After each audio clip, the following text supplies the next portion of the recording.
Ladies and gentlemen, you are probably wondering why you are staring at a pillowcase lying on my bed. Well, let me take this time to mention to you that my collection has officially hit 1,000 Transformers. I am in the quadruple digit club at long last. Oh, it feels so accomplished and yet so poor. I wonder why. But a lot of you seem very impressed by my shelves and my displays, and really, it's one of my more requested videos, other than several Plastic Addict episodes, to show off my collection. So I thought, well, what better opportunity than the big 1,000? So we're just going to take a tour around the room, tell a few stories, and we are going to come right back here to end it off to reveal the big 1,000. Shall we start?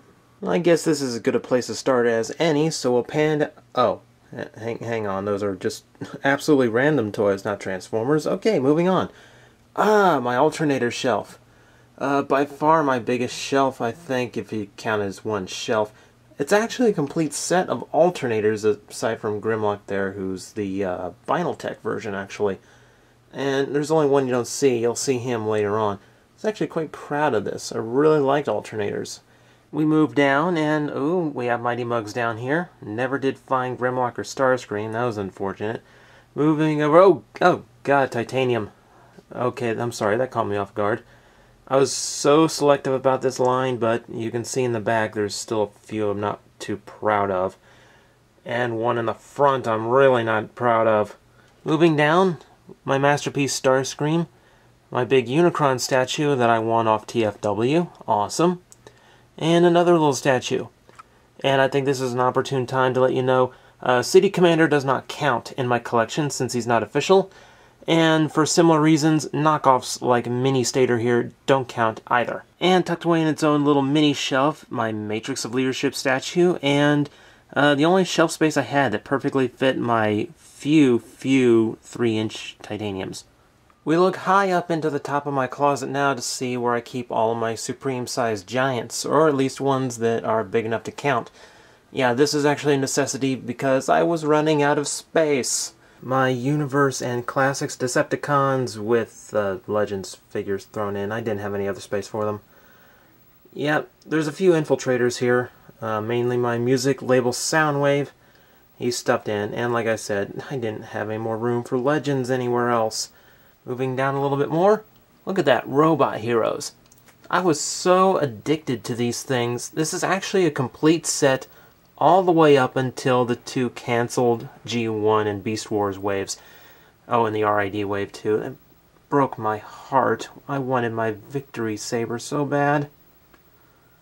We move down one more level. Of course, we get to the Autobots. Universe and Classics, both combined.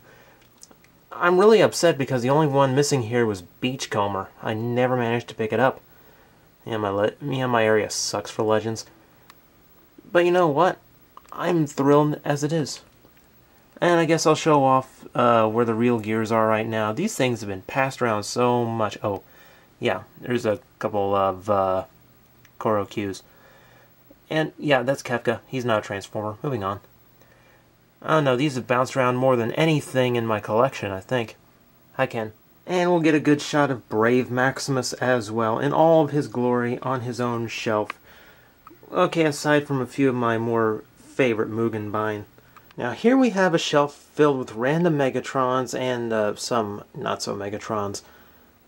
Let's see, is there anything to say about this shelf other than, oh yes, the first toy I ever imported from Japan. Galvatron here, totally misplaced. Got him for a cool $14.50 shipped. Oh, I love dumb eBayers. What the hell are these? Oh well, never mind. Oh! Fortress Maximus, out of nowhere! This is my, waiting to go to the shelf. Odds are everyone's got these. Either it's brand new, or you just can't bear to take it away from your side just yet. Now this is where all my newest stuff goes. We've all got a shelf like this, let's face it. Oh yeah, it's also where I put things I'm trying to get ideas for a new video. Yeah, there's a lot of special things on here. Maximus is usually not on here, but he would obstruct the shelves anywhere else I could put him. Oh look, more Megatrons. This is just pretty much every generation. See, all the Megatrons and Primes I like to sort out just so that they are kind of in an upper echelon, a big distinction, and clears room off of all my other crowded shelves. Yeah, that's pretty much all I can say. Here's another shelf many of you might have, my miscellaneous shelf of doom. Yet this is pretty much where everything goes that doesn't really have a place. Most of this is Universe 1.0 figures, but you'll also see some Robot Masters toys in there, as well as a few random ones like RID, Cryotech in the back, and there is an Iron Man figure sitting over there. This is pretty much everything I don't have any room for anywhere else and has absolutely no home of its own. It's kind of like an orphanage. Movie 1 toys. Now, I'm a little ashamed to admit that this shelf doesn't get touched a whole lot. I find movie figures overall a little too complicated to just pick up and goof around with when I'm in the mood to goof around with the Transformer. They're so fiddly with transformations, and they have so many little tiny parts to move around. Really, it's a little bit more of a homework assignment than I want when I'm just in the mood to play around with a toy. But I'm a sucker. I've got enough to fill 2 shelves worth. And yeah, I even have repaints in here. But they're really nice ones, so I don't mind. Let's see, what have we got in here? My Brawl, which has a broken automorph. Moving on, pretty much not a whole lot to say. Oh, Armada. Where would I be without you? Just another nameless, faceless reviewer on YouTube. I really do owe my success to this series. Just because, oh my god, there's so much fail in this one shelf. I'm sure we'll get to a few more eventually. It's not that I really hate the line. They just weren't trying that year. Speaking of not trying and utter failure, Star Wars Transformers, backed up by, oh my god, it's a built to rule. Oh, there's 2 of them! And since I refuse to actually pay for my built to rules, I'll let you know that that one was gifted to me all the way from Russia, which is amazing, and that one from King Lafo himself. Really should have reviewed that for his birthday, but I've got too many hot shots piled up at this point. Beast Wars! Now this shelf actually has a specific rule. These are toys that actually appeared in the show in some fashion or another. Now it can be the US series, it can be one of the Japanese animes. As long as it made an appearance on television, it's probably in here. I think my only disappointment with this shelf is a lot of these toys don't display well because they're not sized very differently, and there's so much kibble. I mean, look at Scorponok back there.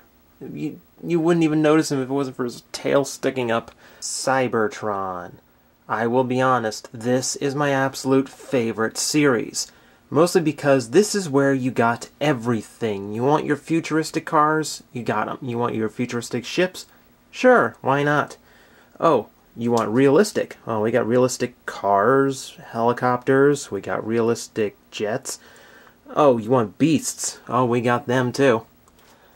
Yeah, filling 2 shelves so far. Look at that. See, I really thought this line was inspired. I mean, you had so many good toys in here, so many solid characters. I mean, it really was a toy line all around. And even the Cyber Key gimmick, I mean, since you didn't lose the... I mean, if you lost the key, any other key worked, so it's not as bad as a Minicon. Well, 3 shelves, I lied. Haha. But also, they were very unintrusive and still kind of interesting.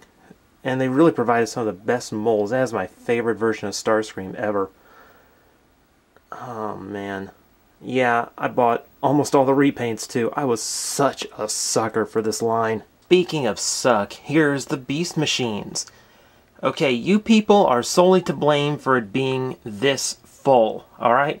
I had like 3 before I started doing Plastic Addict, and then when it got popular, oh, I just had to get more and more and more and more and more.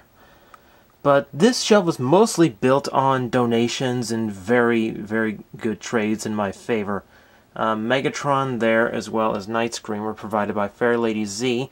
Infinitely grateful to her for all of those.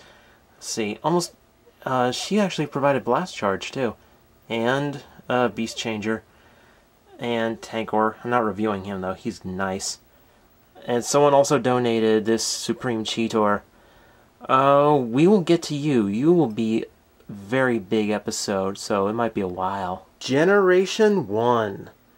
Now, I don't think a lot of people realize that when I tell them I got that free Fortress Maximus, yeah, a lot of these were free with it as well. See, that's the part I leave off because I don't want death threats. But the majority of that Computron, that was in there. Quick Switch was with it. Metroplex was in there with it. A lot of the Micromasters, Jazz back there. Double Cross back there. I friggin' love Double Cross. Those were all with it. There's a few down here that were with it too, but I have to admit, I've actually bought a bunch of these too. I don't really get into G1 moves. Oh yeah, there's a little G2 in here. I don't get into G1 moves very often, but when I do, I do. Ask a guy named Blackstar on TFW. Last time I was in a buying mood for G1, I bought like $300 worth of his stuff. Oh, Little Machine Wars as well.